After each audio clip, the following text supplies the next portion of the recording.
Larry, I appreciate you coming. I think right now would be a really beneficial time for us to have you complete a genogram. Do you know what a genogram is? Okay. A genogram is really similar to like a family tree. You know, when you draw a family tree and you kind of outline your pedigree, and it kind of shows you that kind of information. So genogram works the same way, similarly. I'll have you draw it out, and we'll figure out how many generations of your family we'd like to look at. Typically, you would go like three: your grandparents, your parents, and then you. What's really interesting is that it helps us analyze hereditary patterns and psychological factors that punctuate the relationships you have with your family.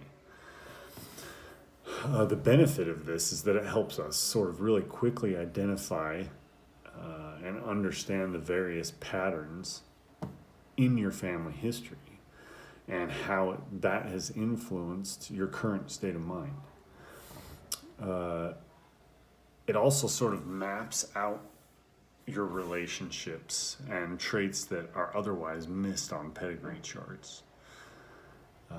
As a benefit, it includes so much information. It talks about the family tree that includes your name, it includes genders, date of birth, the date of death for each individual if they've passed on.